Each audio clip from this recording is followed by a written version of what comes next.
What's up, everybody? Welcome to this week's episode of the Dense Pixels podcast. I'm your host, Brad, joined by my co-hosts, Micah. Hey. And Carrie. What's up? Terrence's having some technical difficulties tonight, so he will not be joining us, unfortunately.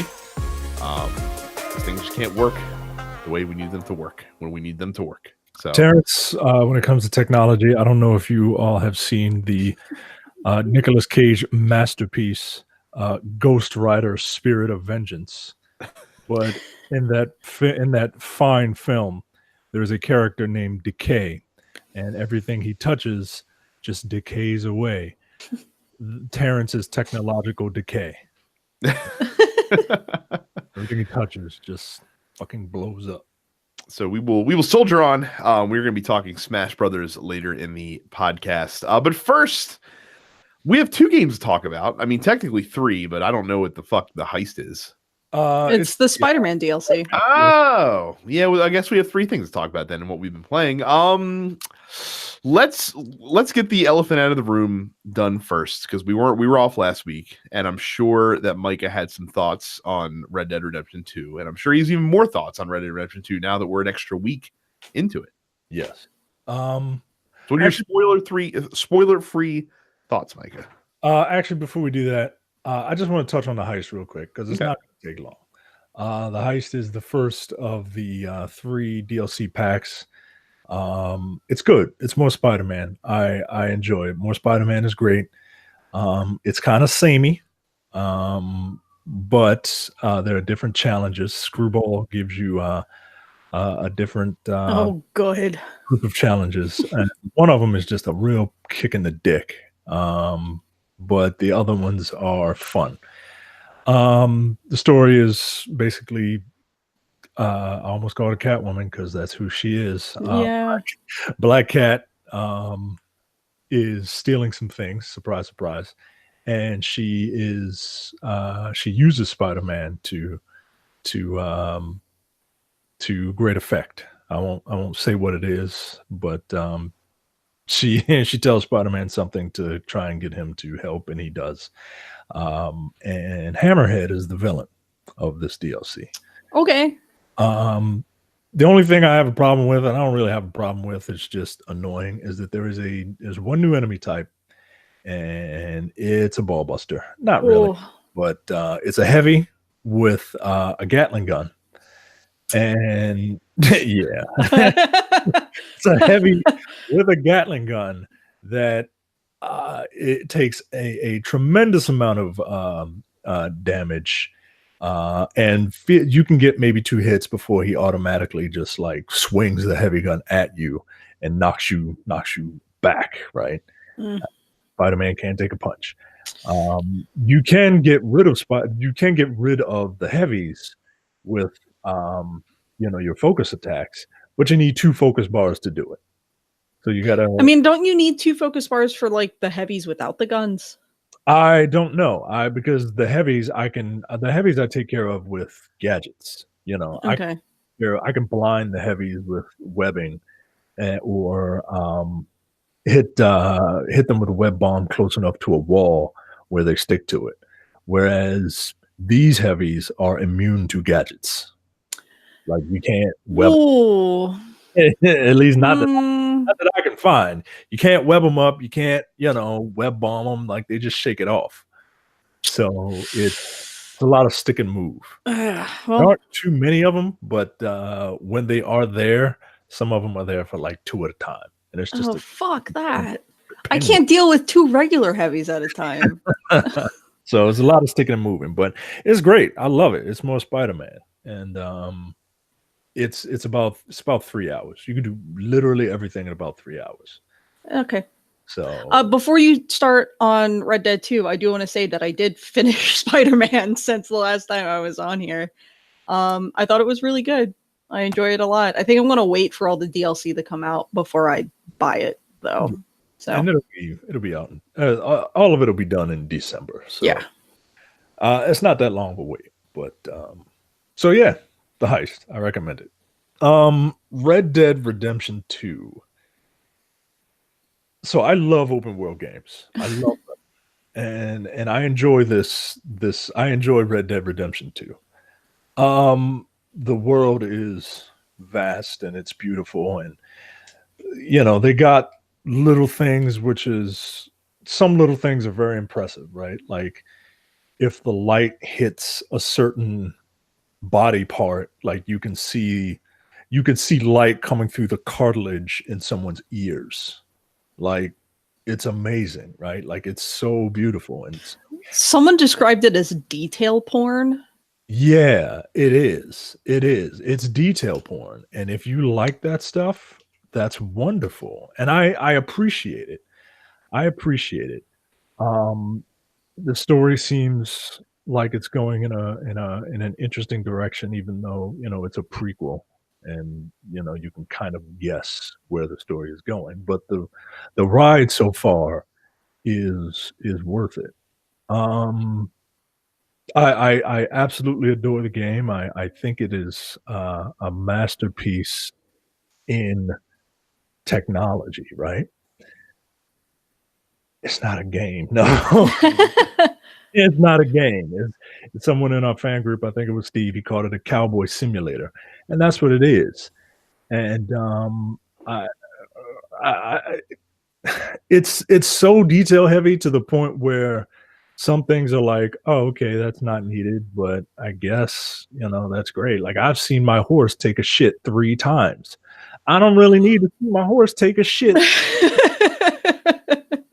You know what I mean? Like you can get in that suspension of disbelief that you've assumed that the horse has eventually taken a shit. You don't really need to see it yourself. Yeah, I don't need to see the horse take a shit. Like I don't have to have Arthur go to the bathroom on a regular basis, so I don't need to see the horse take a shit. I just don't.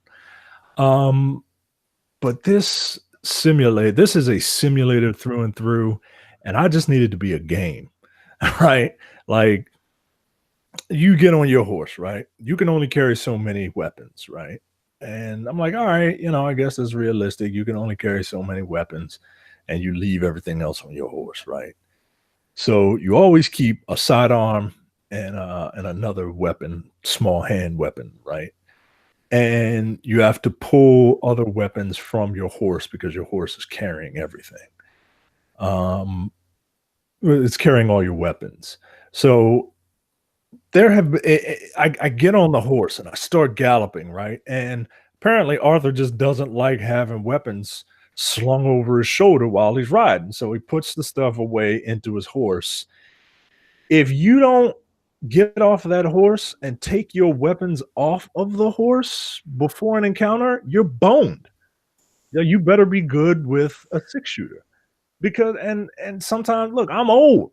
I forget to grab the weapon from my horse. Sometimes I've walked toward a mission and then remembered, oh shit, I don't have a repeater. I gotta run back to the car to get a gun out the trunk. It's just, you know, just let me keep my weapons on me. Yeah. Like it's the nitpicks I have about this game are all quality of life stuff. But that's stuff that's fair to nitpick about because, you know, right. At least in that moment, it makes the game just like that much more frustrating. Yeah. You know what else is frustrating? Just unintuitive controls. Just unintuitive controls that, like, in order for me to select a weapon, I have to pull up a weapon wheel with one button, with one shoulder button.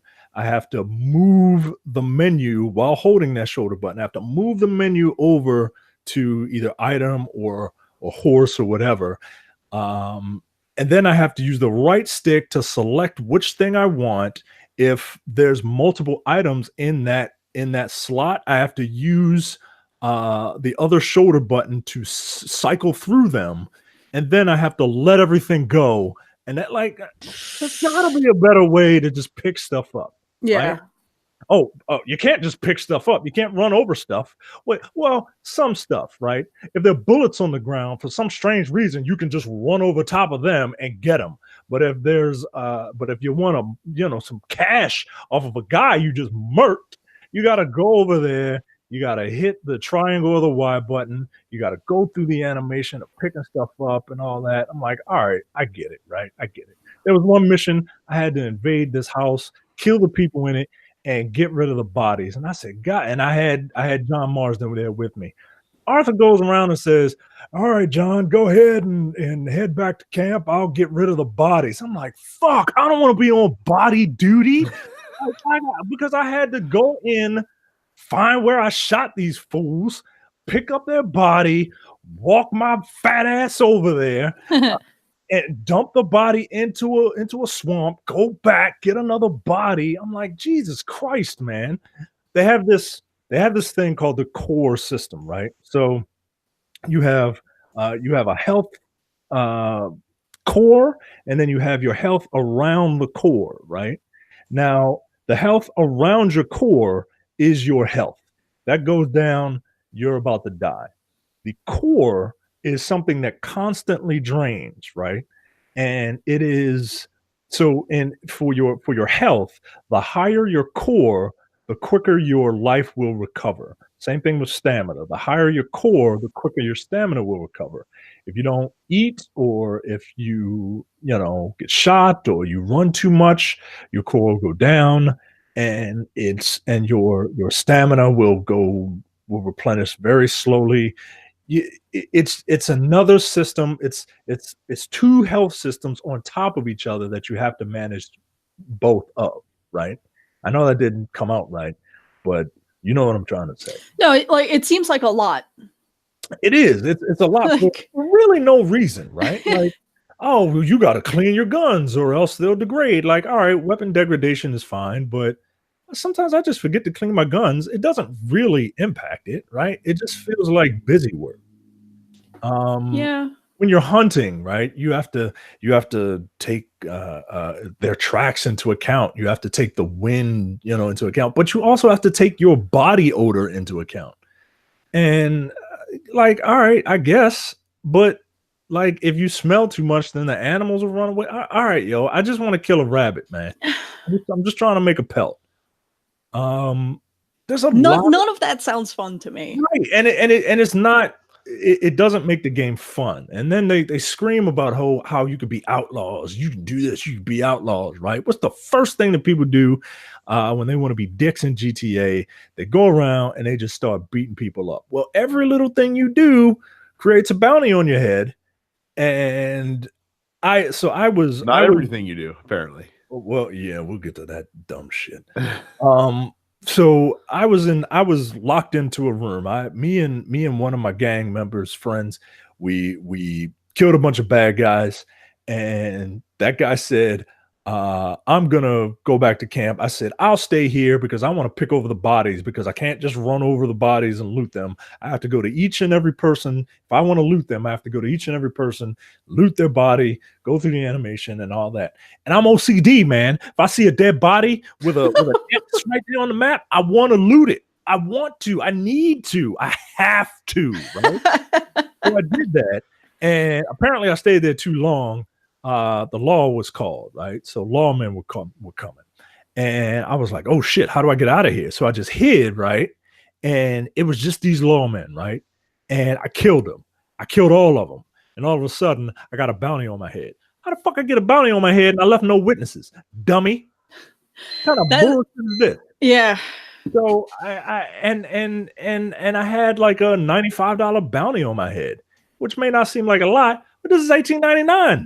That's a lot of money. A whole lot of money. That's like $1 million billion in 2018 money. Yeah, man. While I like this, I like Red Dead Redemption 2. It's not, I'm playing it for the story. All that ancillary shit, all that other shit is just, it feels like busy work. And oh yeah, and this is just a personal thing, okay? This is just for me, myself, and I, okay? No one else is gonna be with me on this, but just hear me out for a second, all right? My name is Micah, okay? It is not a common name anywhere. You don't see too many Micahs walking around, okay? So when I see that a video game has a character named Micah in it, I get excited, right? The last time I saw Micah was in a video game was Fallout 4, right? One of the names that you could choose was Micah. And I'm like, oh shit, son, like, yeah, like representation for all the Micahs out there, right? Like, so there's a Micah in this game, right? There's a Micah in this game, and this guy is a motherfucking prick. A fucking asshole, and I can't wait to kill Micah. I shouldn't have to say that shit. Those words should never have to come out of my mouth. I can't wait for Micah to die. I want to put a bullet in Micah's head because Micah's a rapist. He's probably a racist, and he's an all-around fucking asshole. Well, God damn it. You couldn't give me one. I'm 1 for 1 with Micah's. So I'd rather just not be represented. How about that? Just don't represent any Micahs out there if you're gonna make them the star scream of your goddamn game. So yeah, look, would I recommend Red Dead? I would recommend Red Dead for people, for all you Rockstar marks out there. You probably already have it. I would not recommend Red Dead to anyone on this dais here today, nor would I recommend it to Terrence. Terrence almost wrecked a laptop because it wasn't doing what he told it to do. I can only imagine he's gonna kill every horse in that game. He's gonna kill every person alive in the real ass world. Play this game and have to fumble through these goddamn controls and have Arthur not do shit because it's still an open world game. It still has glitches and shit. So look, it's an experience, and I'm interested enough in the story, but like in terms of like pure fun, I had more fun with Spider-Man. I had more fun with Assassin's Creed Odyssey. So take that for what you will. It's a great experience. It's not a fun game. So there you go. All right. Carrie. Yes. How have you been getting on in attempting to break Fallout 76? Well, the game is certainly broken. But sort of in like all the ways that you like already expect from a Bethesda title. Like, I think the worst glitch that I encountered was there were a couple feral ghouls that were just like T-posing at me, but they were still just like moving at me at a very aggressive rate, and they still attacked me. There's a lot about Fallout 76 that I really like. I like the setting a lot more than I sort of thought I would. I mean, it's fucking West Virginia. But I think the fact that it is set in a far more rural and, wild environment than what we've seen from the other Bethesda developed Fallout games. I mean, we've had very urban environments in the sort of current generation of Fallout. We've had Washington, D.C., we've had Boston, we've had Las Vegas. These are all very... All of the gameplay footage I've seen almost makes it seem like Skyrim-esque in terms of its setting. Yeah, like it's the rolling hills of Appalachia. It's at least the areas that I have explored so far, which I admit has been not a particularly large part of the map. I feel like I've explored maybe 15 or 20% of the map at this point. And it's all very foresty, and there are a couple of towns, like I made it to Charleston, and that's a larger area, but it's not these like big, tall, enormous skyscrapers that you see in other Fallout titles. It's still very sort of small town, homey feel. But it's good. It plays like a contemporary Fallout title, and it's just there are other people in the world with you. Yeah, how's that, by the way? How's it with the only other characters you encounter being... Well, the only other human characters that you encounter are other people. Right, but I mean, NPCs are have traditionally been a huge part, especially of the. Oh, true. And it's been a little weird to have the only other NPCs be like robots, and sometimes there's like a friendly super mutant who just wants to trade with you because he says, when you trade, you 100% live to trade another day. Yeah, I mean, for the most part, like there were a couple of people who ended up wanted on the servers that I've been on so far, because you end up wanted when you kill another player without them having like agreed to PvP, basically. And usually those people get hunted down and shot down in retribution pretty quickly. But yeah, for the most part, like on yesterday's beta, on Sunday's beta, I sort of like I ran into a guy and we teamed up and we sort of rolled around and we found a crashed space station and he was just a nice guy and I had never met him before, but he was basically like, there's a lot of dangerous shit out here and we're both pretty weak, so I feel like we stand a better chance if we team up. And I was like, that makes sense. It very much seems like everyone, at least so far in the beta, sort of has each other's backs a little bit in this sort of wide unknown environment where there's a bunch of shit that really wants to kill you. So it's been nice. It's been so far a pleasant experience on the social end of things, and yeah. Is that what the game is going to be? There will be no NPCs in the full game? No human NPCs, no. Which is, that's one of my sort of hangups is like I love so many of the Fallout characters that are, human or synth NPCs. Now that being said, you still sort of get these very human stories. There's a lot of holotapes that have been left by people who because keeping in mind that Fallout 76 in terms of the Fallout universe is a prequel to everything else. It's the first game in the overall timeline. It's only 20 or 25 years after the bombs fell. So you're hearing all of these stories that people have recorded as far as like what it was like in the immediate aftermath of the Great War, which I think is super interesting.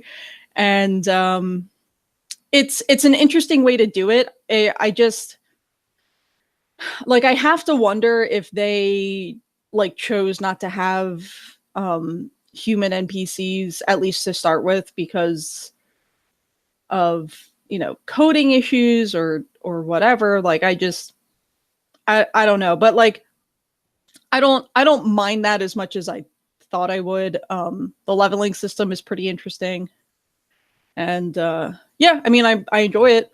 Todd Howard's gonna get all my fucking money next week, so because I have the Power Armor edition pre-ordered, and that's $200. Thanks, Todd. We'll have to have you back because I'm curious about it because I enjoyed Fallout 4, but I don't know about like I enjoyed it because of the single player aspect of it. Yeah, and the thing is, you can very much ignore everyone else unless they start shooting at you, in which case it's a problem.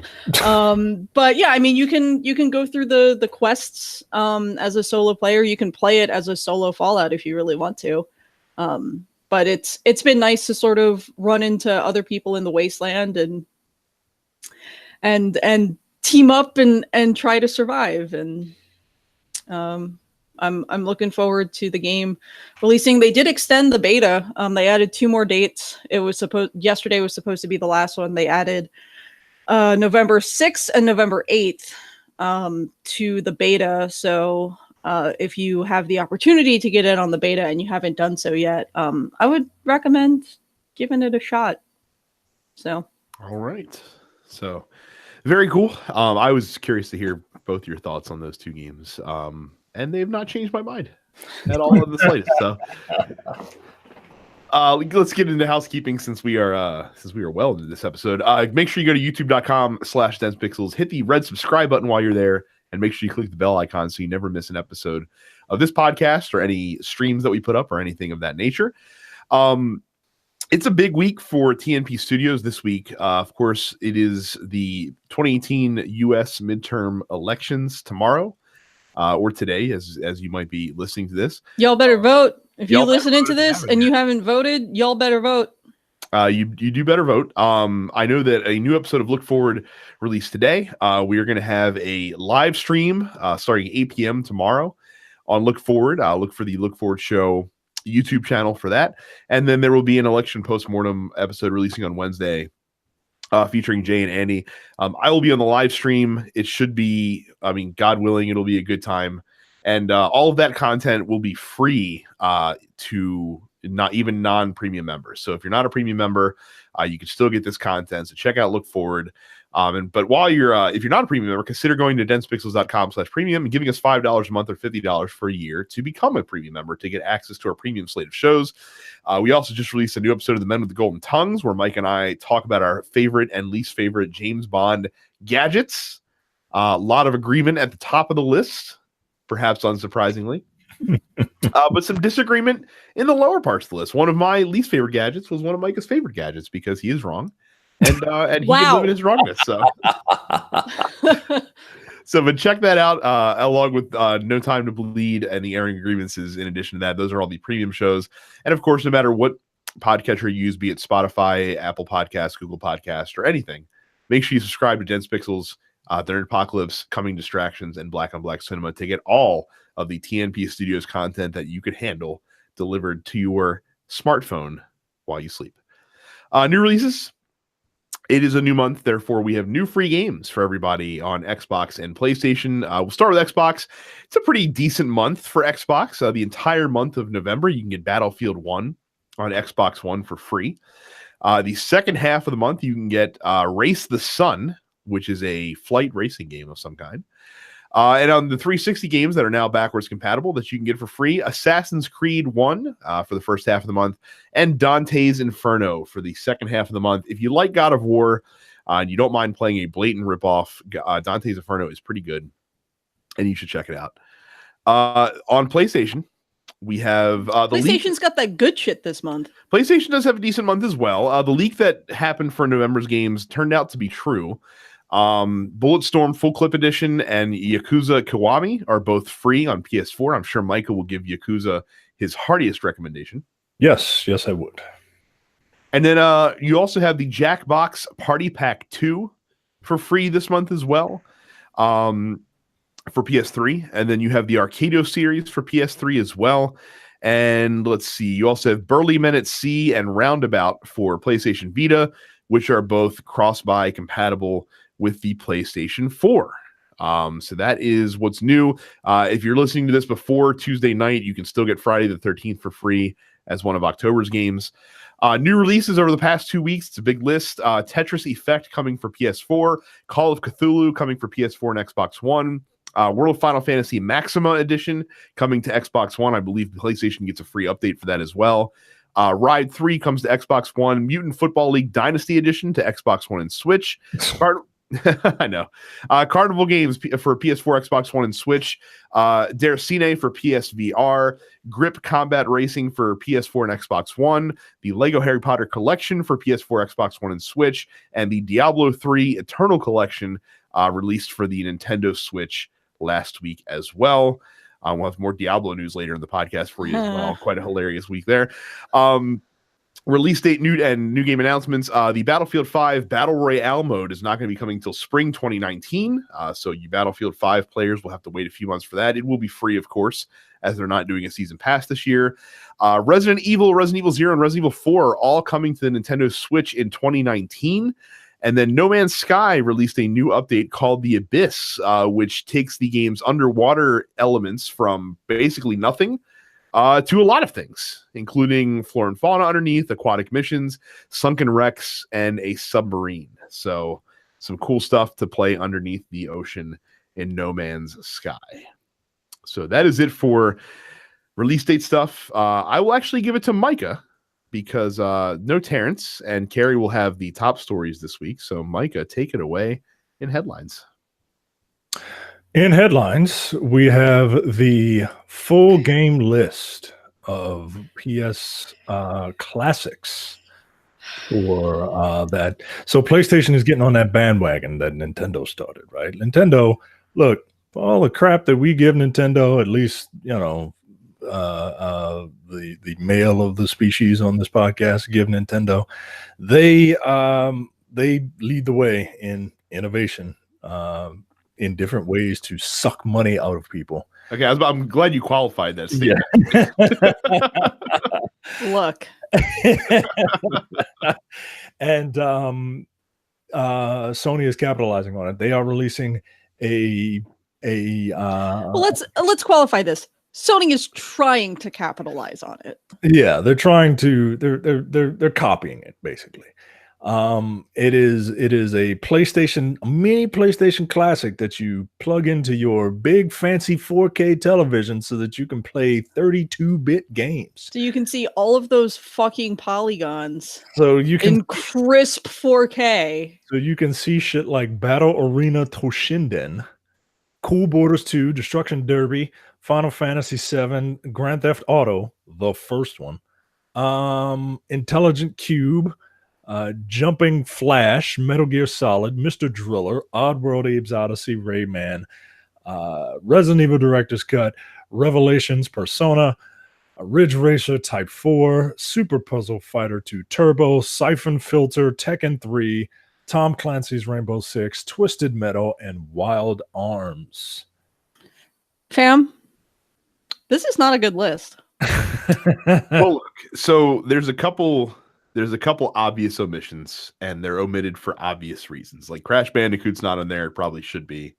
Spyro's not on there; it probably should be. Tomb Raider's not on there. I don't know why, honestly.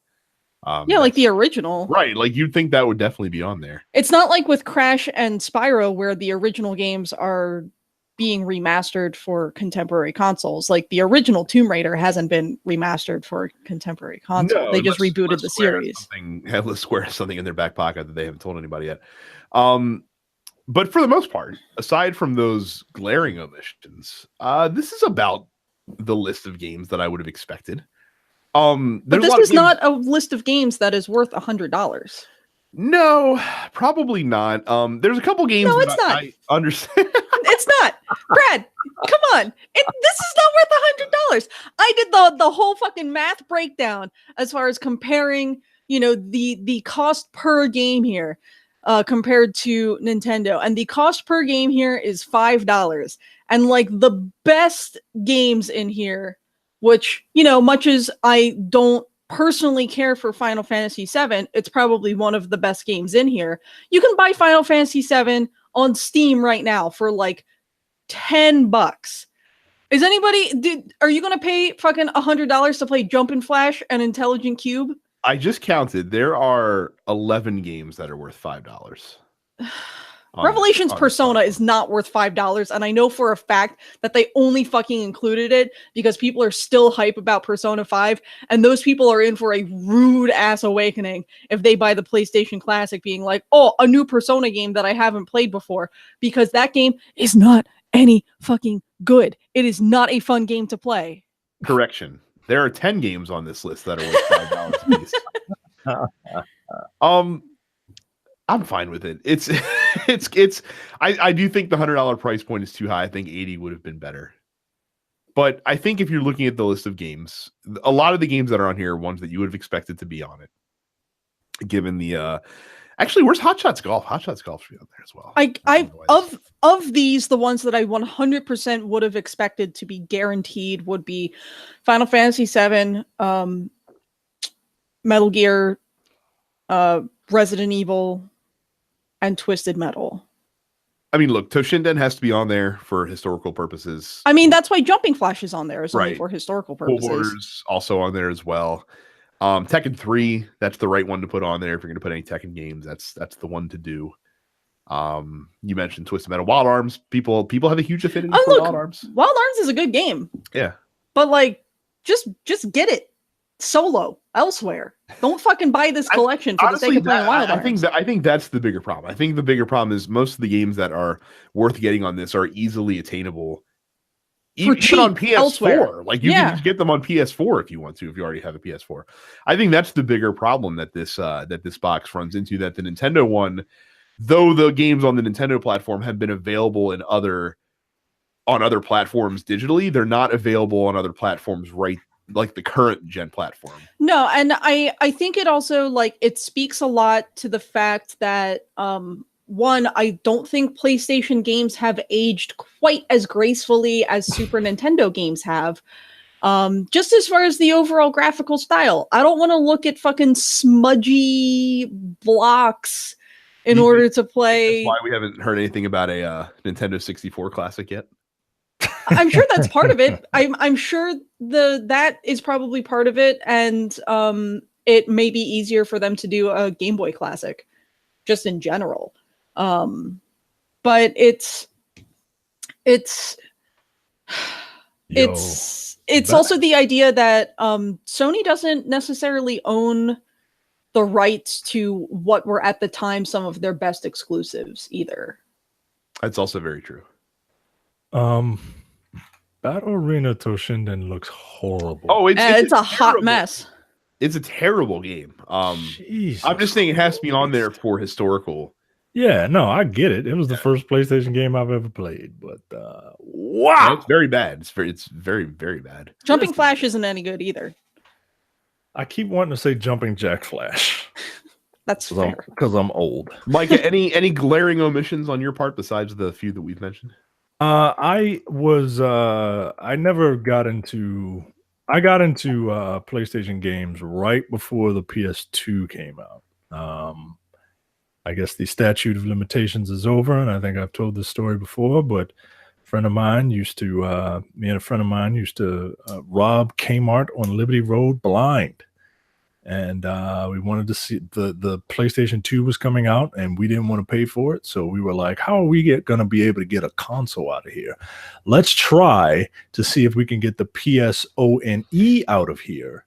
And if we can, then we'll probably be pretty good getting the PlayStation 2 out of here. So my first PlayStation was a PlayStation ONE that I did not pay for. And I think the first game was like Ridge Racer 5 or something like that I played when I had that. Before, I would just rent PlayStations and Battle Arena Toshinden at Blockbuster Video. And because you could do that back then. I remember when you could do that. Yeah, you could do that back then. I rented game consoles from Blockbuster as well. However, my console that I rented most frequently, and I only did this twice because I didn't really have to rent consoles, was a Virtual Boy because I was an idiot. Ooh, well, you weren't enough of an idiot to buy one, Brad. I was later in life. Oh, okay. Ooh, After they were super. Well, I only paid like $60 for that Virtual Boy. Yeah, and here's the thing: Virtual Boys are now worth a decent amount of money just because of the fucking novelty of it all. I made a fantastic profit when I sold it. Absolutely. Yeah. I would say if there's an omission on this list, given that, like, we're assuming that some of the fucking outright garbage on this list is there for historical purposes, then why wouldn't they have included Beyond the Beyond, which was like the first RPG available for the system? Well, because I think that Final Fantasy VII eclipsed any RPG. Oh, you're absolutely right. But like, why wouldn't they include other RPGs besides fucking Final Fantasy VII, which of course was one of the first 5 games that they announced for the system, which made everyone all fucking excited for the PlayStation Classic. So they were like, "Oh, Final Fantasy VII is going to be on it." It's like, you've played that garbage game 100 times. It hasn't gotten any better. There are better Final Fantasies, and there are better Final Fantasies that were available on the PlayStation 1, like Final Fantasy 9. Why didn't they put Final Fantasy 9 on there? I'm really upset that people aren't more upset. I'm upset that people aren't more upset about Final Fantasy VII being the very first experience for many people of the concept of a bait and switch. When those things were advertised, you saw like, whoa, look at that guy on a motorcycle. And then you get the game and it's got fucking like, Popeye arms. Yeah, man. It's like playing with a bunch of Polly Pockets. Just walking around. But I don't know, man. I'd be upset. But I guess that's just me. Next up, speaking of people being upset, BlizzCon was this past weekend, right? This past weekend. And during a BlizzCon Q&A shortly after the announcement of a mobile game titled Diablo Immortal. Well, let's preface this before we get into this. So Blizzard, in advance of BlizzCon, teased that they had a major Diablo announcement that they were going to reveal at BlizzCon.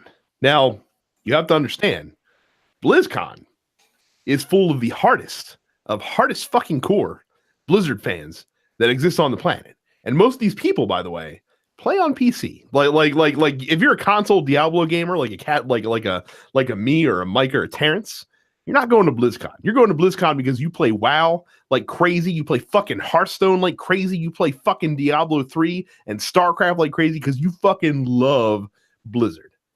So when you hear BlizzCon, there's going to be a huge Diablo announcement. You're thinking Diablo 4, naturally. But Michael, why don't you continue the story? Wow, I'm looking at the trailer for this thing, and it starts off right like 5 years after the destruction of the World Stone, right? So everyone's like getting ready to get all amped up and shit, and then they find out it's a mobile game, which doesn't look that bad, by the way. But maybe it's just me. Maybe I'm just a filthy casual. During the Q&A after they announced Diablo Immortal, a fan came up to the mic and he said, quote, I was just wondering, is this an out-of-season April Fool's joke?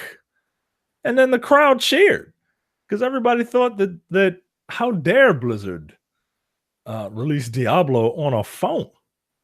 And they were like, nah, bro, this is for real. Like, it's a fully fledged Diablo experience on mobile, which everyone will get to play, and hopefully which will bring new heroes to Sanctuary, as well as welcoming our community back into it, and it's something we're very excited about. Somebody also asked, they're like, now listen, like we're checking this out, and it looks like the game fixes a lot of issues that we've had with Diablo games, like systems. He's like, is there any chance that it's going to come to PC at some point as well? And they're like, no, it's gonna be over. It's gonna just be on mobile. It's gonna be a mobile game. And there were like murmurs in the crowd. And they're like, don't you guys all have phones? Oh man. I'm looking at the guy. He's just it's like, is there any plans to make this playable on PC? I mean, I will literally pay anything. I just don't want it to be on my phone because it's not a real game then. So look, there is there's nothing wrong with them making a Diablo phone game in and of itself. There's not. No, I don't think there is, but I think the way that they handled it was about as bad as it could have possibly been. How did you think this was going to go?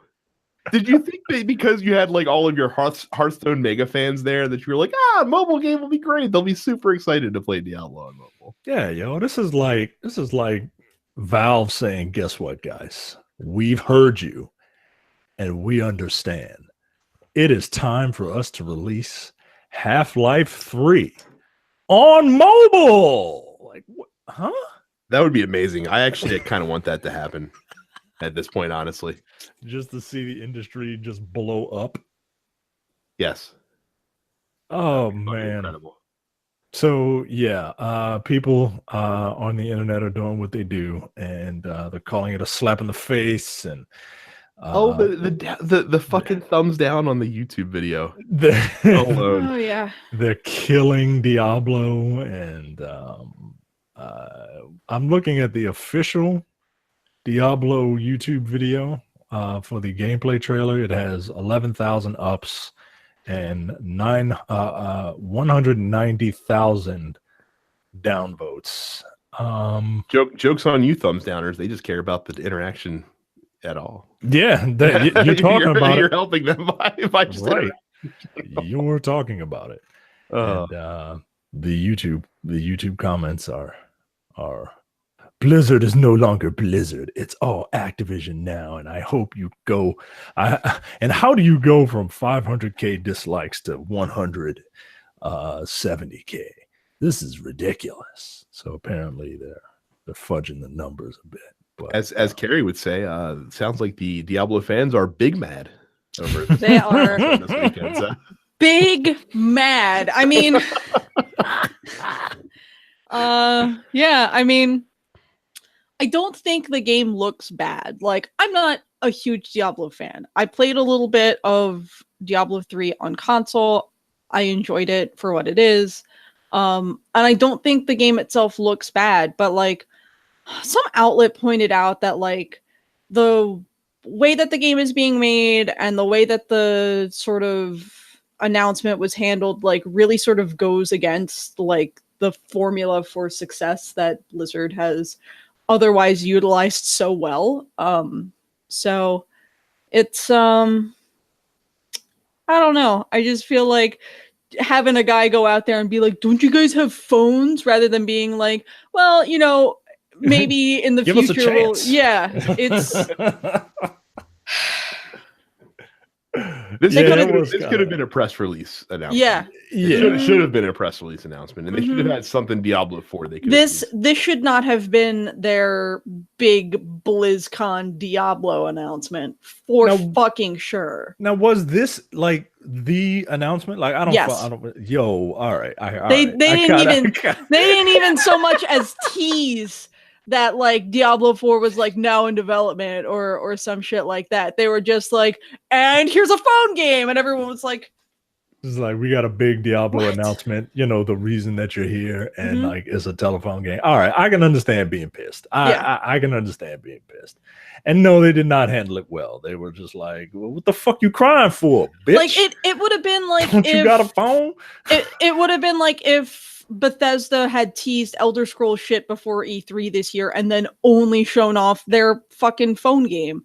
But they at least teased Elder Scrolls, talked about their phone game, and then we're like, all right, here's a 12-second trailer about Elder Scrolls 6. not even a trailer. Here's a landscape. Right. Right. By the way, this game's not coming out until like 2024, but it sure is in development. But we're gonna talk about it at least. So yeah, that not a smart look on Blizzard. No. Like I said, file that under what the fuck were you thinking? That is hilarious. But you know what? I'll get it. Why not? Sure. Looks I mean, fun. like I said, the game I'm sure will be fine. Yeah. But just the grandiose announcement was not the crowd for that. So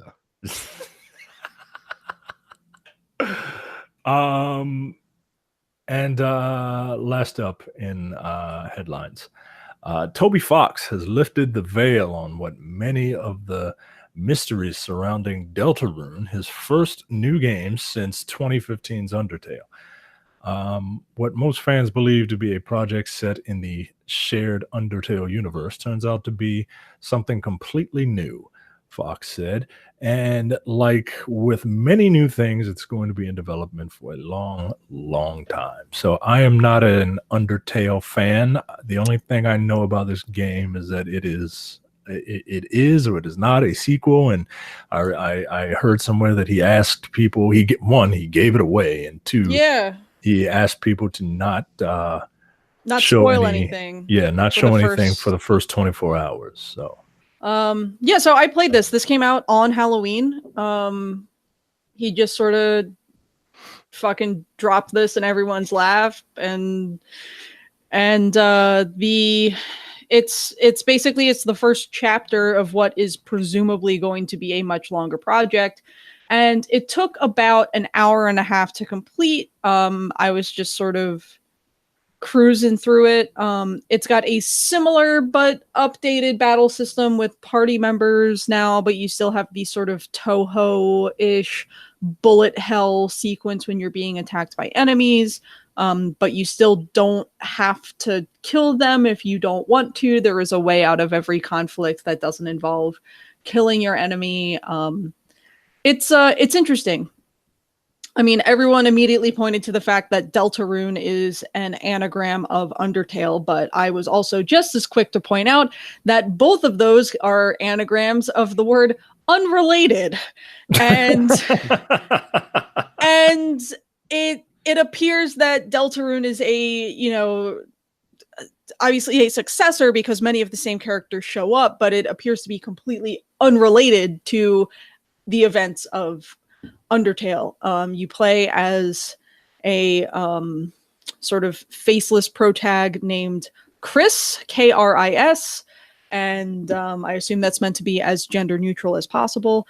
And it's interesting. The music's really good. Like it feels like a true successor to Undertale. But it appears that Toby Fox is still basically working on putting a game together, and that the 2-hour sort of freebie that he gave everyone last week was it took him a long time to do it. So we'll see if Deltarune is a project that ever gets finished. Who knows? Toby Fox is a mysterious young man. Eccentric, we'll say. Yeah. And but he makes good games. So if you played through Undertale and you haven't played Deltarune, I would encourage you to do so. So we'll see what happens. We will see. So that is all for headlines this week. Quick, before we go into the top stories, don't forget to go to densepixels.com/Amazon. Whenever you buy anything on Amazon, big or small, you will pay the same low price, but we will get a small cut of the sale, which helps support your favorite video game podcast. So again, densepixels.com/Amazon. Thank you for those of you that use it and those that continue to use our link as well. So I'm going to turn the reins over to Carrie, of course, this past week. Big old Smash Brothers Direct, where we got to learn about some new characters, some new modes in the game. So I will go to the experts here. Carrie, take it away. Sure. So we sure had a Smash Direct, and some things got confirmed, and a whole lot of other shit was proved to be just internet bullshit that people were making up and spreading as if it was true. But we got 3 new playable characters confirmed.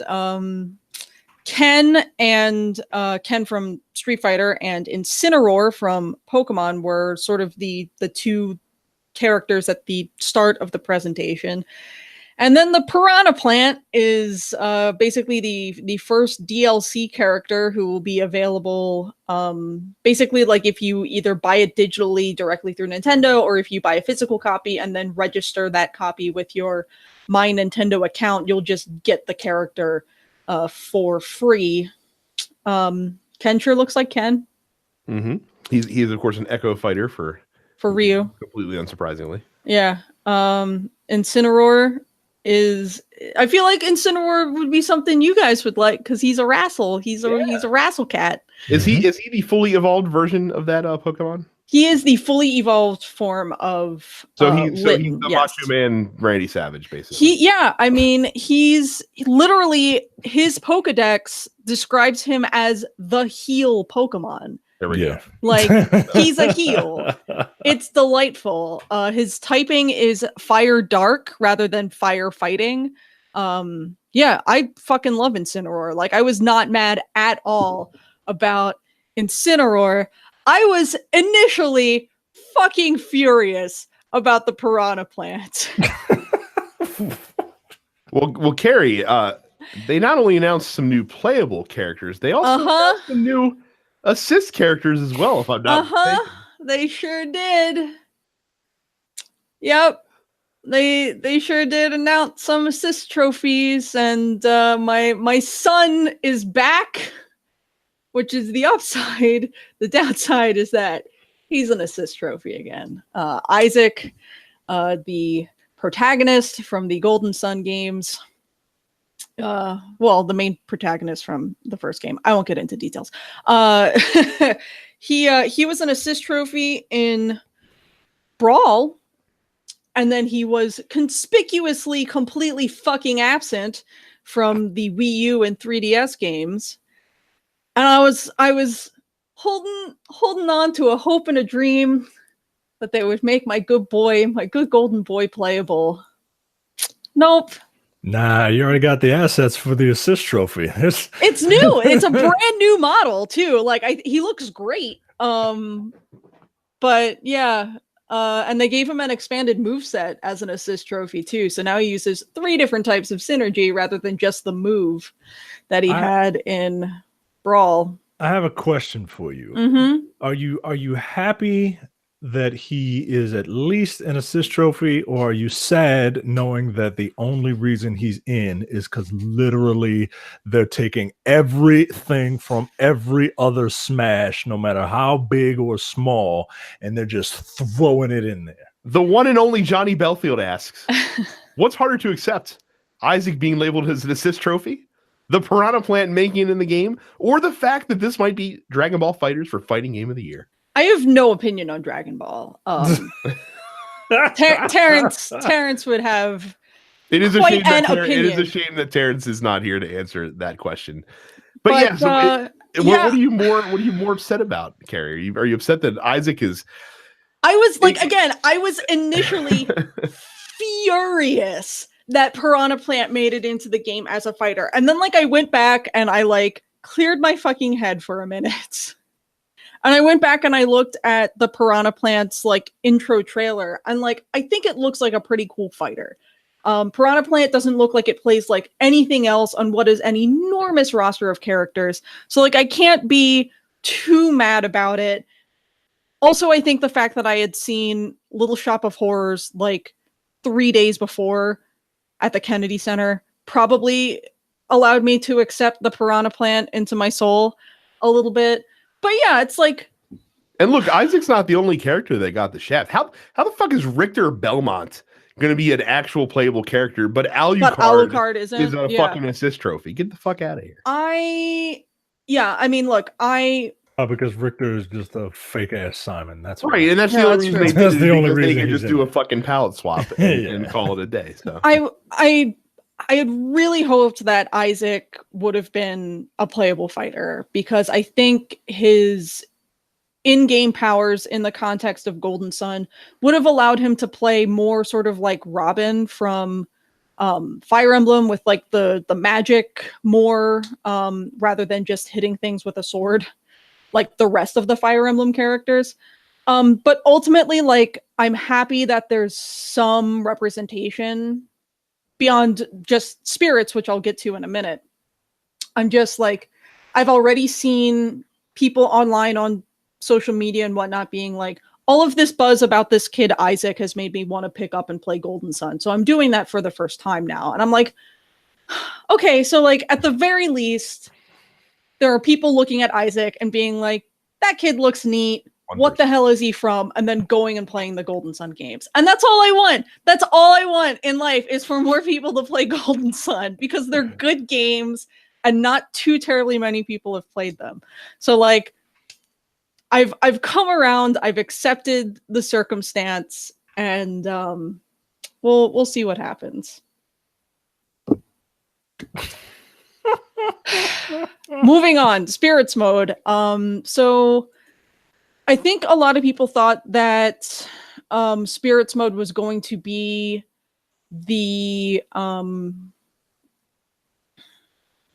the single player campaign mode, basically. And it sort of is, but it sort of isn't.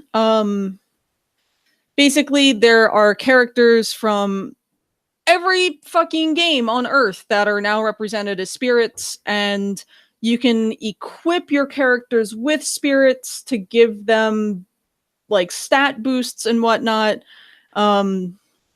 Basically, you can equip your fighter with support spirits.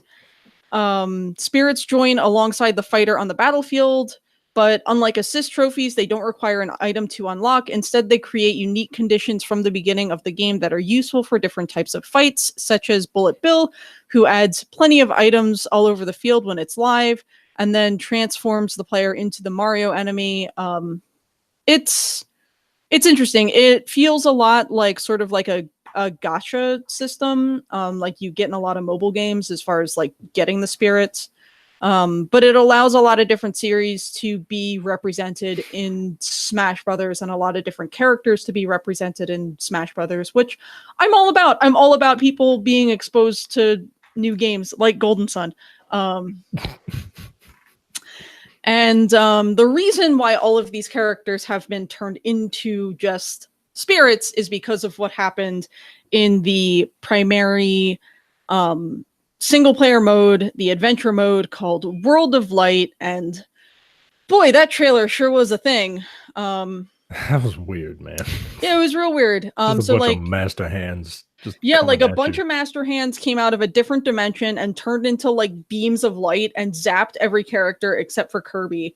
And I have to wonder if this was just like Masahiro Sakurai having like the most cathartic moment ever by being able to obliterate the Smash Brothers universe and leave only his son Kirby behind.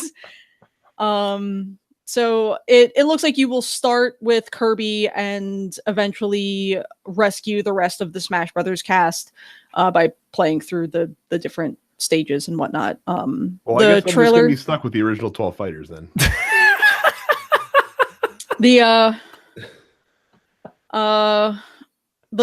World of Light trailer had some dope ass music. It had like a vocal version of like the classic Smash theme. So yeah, it's going to be interesting. I'm looking forward to checking it out. I enjoyed adventure mode back in Brawl. So yeah, we'll see. This will be my first Smash Brothers in a very, very long time. What was your last one, Melee? Maybe. Okay. You didn't play Brawl? You had a Wii. I don't know if I played Brawl though. I didn't get a lot of use out of my Wii. Brawl is the only one that I've ever played at any depth before. So yeah, it might have been Melee. I had Melee for like 2 seconds when I had a GameCube for like 2 seconds, and I couldn't play it because the controller was terrible. So I will defend that controller until I'm dead in the ground. I like the GameCube controller. I mean, look. It fits nice in my tiny little hands, Brad. Look, I respect. Are your hands shaped like a giant jelly bean? Yes. There are two types of people in this world. There are people that think that the GameCube controller is an abomination, and then there are people who are wrong. And that's fine. You can be wrong in your wrong opinions, but I think it's terrible, and it makes me sad that they released it yet again. And finally, like the last sort of thing of note, man, poor Sakurai, because he talks about the DLC. We're going to have five brand new characters made completely from scratch for this game. It's not like they are sort of like building characters and holding them back, like so many other games do with DLC. They are building 5 new characters completely from scratch. They will also have brand new stages and brand new music added to the game. So because of obviously the amount of work involved in building a brand new character and stages and whatnot completely from scratch, these 5 characters will be spread out between the game's release at the end of this year and then early 2020. So every 3 months or so, which isn't bad.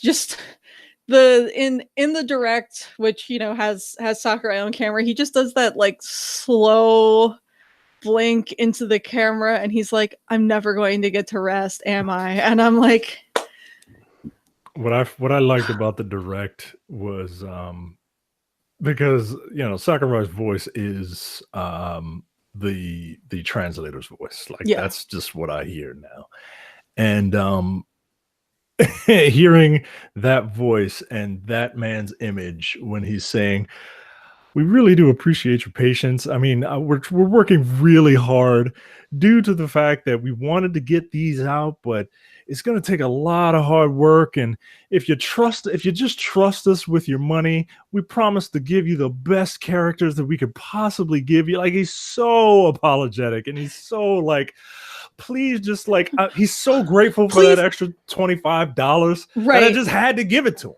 Right. But he's also like, I wonder if I'll ever get to sleep again. Like,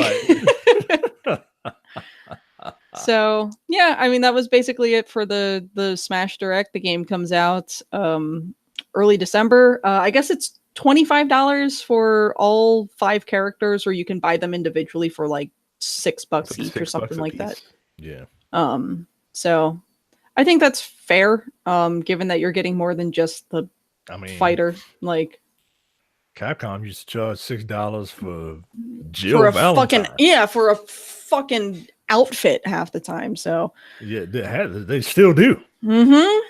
I mean, like I said, when Capcom's charging $10 for a fucking stage singular, right? I can't pretend to be upset at a season pass for $25. Right. Characters and everything else. So I'm excited. Like, I don't do well with fighting games, but I always get excited for Smash. Because I like to treat it like more of a party game rather than a serious fighter. I mean, look, I enjoy Smash. I will be playing it when it comes out. Just not the World of Light mode, or I'll have someone get past the first couple levels for me until I can unlock a character that's not a big piece of crap. Oh, I like playing as Kirby. My Kirby views are well stated on this show. Oh, I love Kirby. Kirby's a good boy. He's going to do really well. Kirby just looks like a polyp to me, man, and that's not good for your body.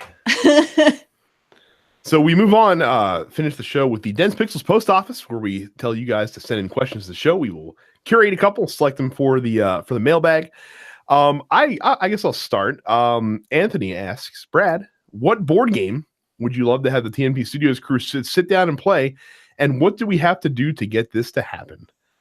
There's a lot of board games that I think would be fun to play with the TNP Studios crew. Look, almost any party game would be fine. Skull, I think, would be fun to play. A good bluffing game in that ilk.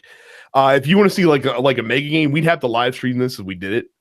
If we ever played the Game of Thrones board game, that would be fucking high comedy to the highest degree. Oh, I don't know if Terrence could be able to make it through it or not. Too many moving pieces with that one. But that would be entertaining. Yeah, something party game, something fun. That's easy to grok though is the ideal, I think, especially for an on-camera thing if we were to ever live stream that. So, but yeah. What about Monopoly? Do you see us playing Monopoly well? No. I don't want to play Monopoly. Monopoly fucking sucks. No, and the problem is that I would insist on playing with the firm rules, and you fucking heathens out there would be trying to put your house rules in, like fucking $500 free parking bullshit. And I mean, but that's other stuff. Isn't that the point of Monopoly? Like, no, it is not the deals point. And Micah. Micah. Here's the problem with the house ruling of Monopoly. Okay, what's the objective of Monopoly? To buy everybody out, to be the monopoly, to bankrupt all the other players. Yeah. So when you inject money into the game that doesn't belong there, you ruin the economy of the game, and it makes it take forever. You play a 4-player game of Monopoly in under 2 hours. You play with the right rules. Really? Yeah. I've never finished a game of Monopoly. Here's why. Because the correct rule, the two biggest mistakes that are made rules wise is the free parking situation where you're just fucking. There's 3 big mistakes. The free parking situation is one. Landing on go, getting a double payout is the other. And then the biggest one, the most overlooked rule in all of Monopoly, is that if a player lands on a space and chooses not to buy it, it has to go up for auction to everybody at the table. And that's important because it gets the properties off the board faster so that you can have the wheeling and dealing that you need to make the game work. Ah, yeah. You know what? You're right. Because people will be like, what's the one right after go? Like, it's right. No one wants Mediterranean Avenue. It sucks. Yeah. Nobody wants Mediterranean Avenue, especially. But someone's got to get it. Someone's got to get it because that's the only way the game functions correctly, because you need assets that you can trade and then eventually you work your way up to get those orange and red monopolies. And if you have those two and you own that corner of the board, you're going to win. And that's how Monopoly works. I never liked the idea of me going to jail being a matter of chance. I just don't like that, particularly in our current climate. Yeah. Well, I don't know what to tell you, Micah. So Carrie, it's a little too close to come. Carrie, this one was selected by you. Amir asks, should people who haven't played a Pokemon game in a while pick up one of the Let's Go games, or should we wait until the regular mainstream Pokemon game that's coming out supposedly in 2019?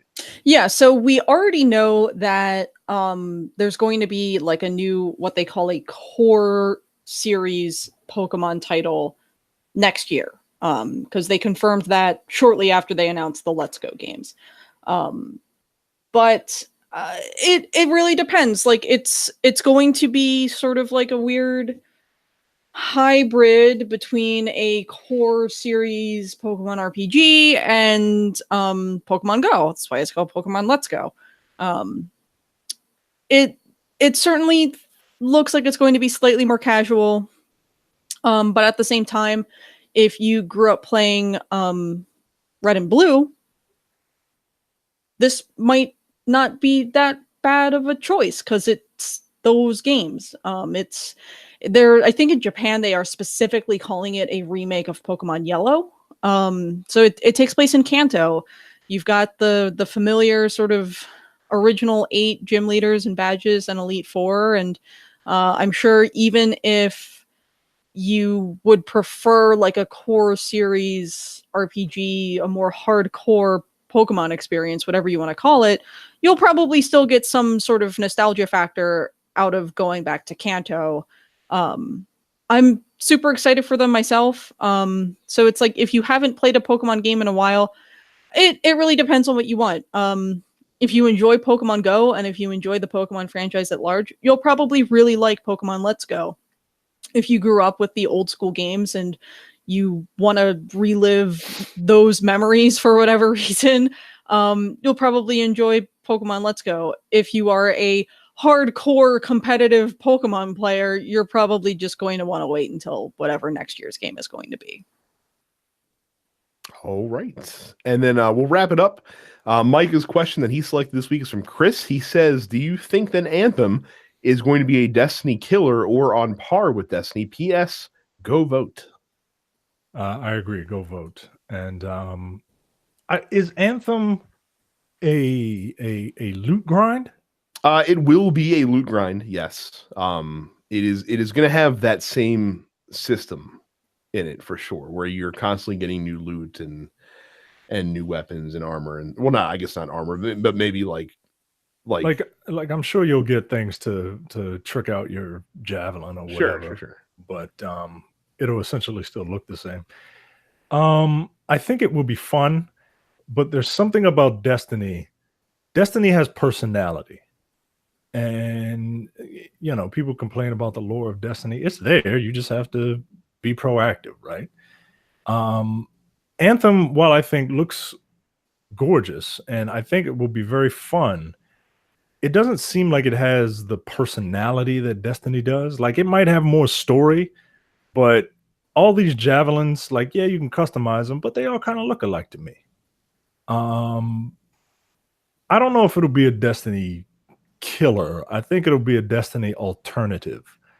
I still think people will continue to go back to Destiny. As much as people complain about it, it's Destiny. So I'm taking the cop-out answer. Well, it's kind of a cop-out answer. I don't think it's different.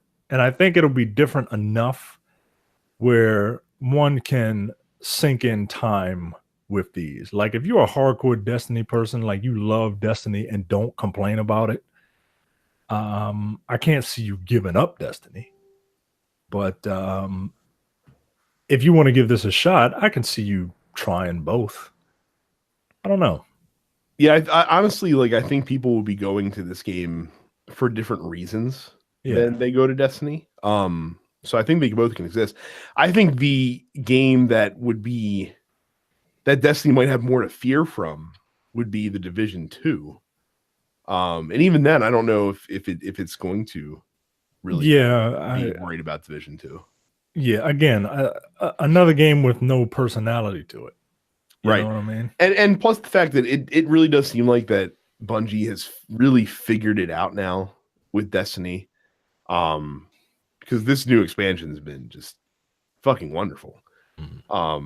There with a few nitpick complaints, aside, but I've been steadfastly playing every single week since it came out. It's been out for 2 months now, and I can't see myself stopping, because the thing that Destiny is fun with is it just feels right. It just feels fun. It feels good. Anthem will have a great story, and hopefully the gameplay feels good, but it's still a BioWare game, so there's going to be some annoyances in the gameplay, because there always are. Yeah. And we'll see how that goes. So I think it'll be. I agree with Mike in that it'll exist in a different space. I don't know if it's necessarily going to be a killer or even on par, because like I said, I think people will go to them for different reasons, honestly. Yeah, I honestly don't see Demetrius is one of the most hardcore Destiny people I've ever met. Right? I don't see him, even if you gave him Anthem, I don't see him putting Destiny down to play it. Well, and Anthem, and again, it's hard to judge because we haven't played it or anything. Idea. But I feel like Anthem's gonna be a game that I go to and I say, all right, I'm gonna hop in this game and I'm gonna do this, this, and this, and I'm bringing Micah along with me, and we have objectives that we're gonna fulfill, and we're gonna be doing that stuff. Destiny's a game that I'll just log on and be like, what do I want to do now? Oh, I'll go do this thing. And then the other day, I was running a adventure, and Terrence just popped in my game, and Terrence is riding along with me, and then we finished the adventure, and I was like, what do you need to do? He's like, I need to do these things. I'm like, let's go do it. Like Destiny's much more free flowing, I feel like, or will be than Anthem will be. Yeah, this seems very mission based, whereas you can just hop in Destiny and be in the world. And just fuck around. We ran a couple strikes. We did some Gambo. So yeah, it was a good time. And like I said, that was just me logging in, just fucking around, and Terrence just being like, "What's up?" Like just popping in. And that's how Destiny is, man. Yeah.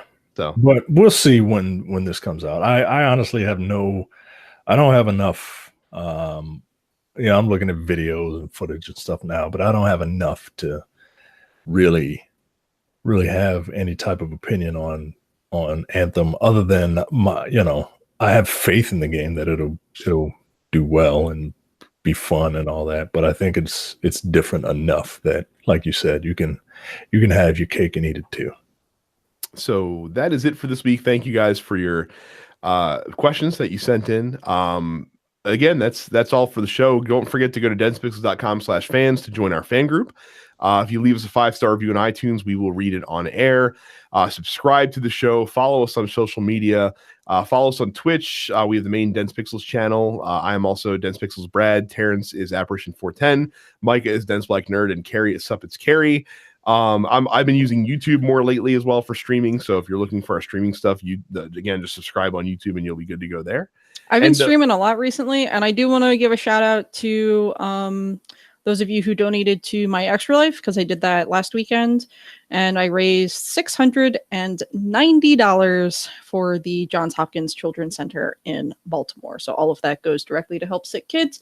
I beat last year's total by like $150. So thanks very much. Nice. Yeah. And that's it. I got to watch you run around a dungeon for a little bit. Yeah. Literally just run around, because when I was watching, you were just going in circles, basically. Yeah, I mean, I finished the first Golden Sun in almost exactly 12 hours. And I actually did more on this playthrough than I did on my previous one. So I've gotten really good at finishing that game in a single sitting. And I've been streaming on a slightly more regular basis. So I'm currently playing through the second Golden Sun game, which is The Lost Age. So be sure to follow me on Twitch and get notified when I go live. Yep. And again, if you guys are listening to this podcast on Monday night or Tuesday morning, tune in to the Look Forward election special, where we will all celebrate or be depressed. Either way, there will be alcohol being consumed by myself, Jay, and Tiara, and it will be a happening for sure. So that's it. We will catch you guys next week. See you. Thanks. See ya. You're watching the Dense Pixels YouTube channel. Click the subscribe button while you're here, and make sure you check out our weekly podcast where we discuss the latest gaming news and our impressions on what games we've been playing.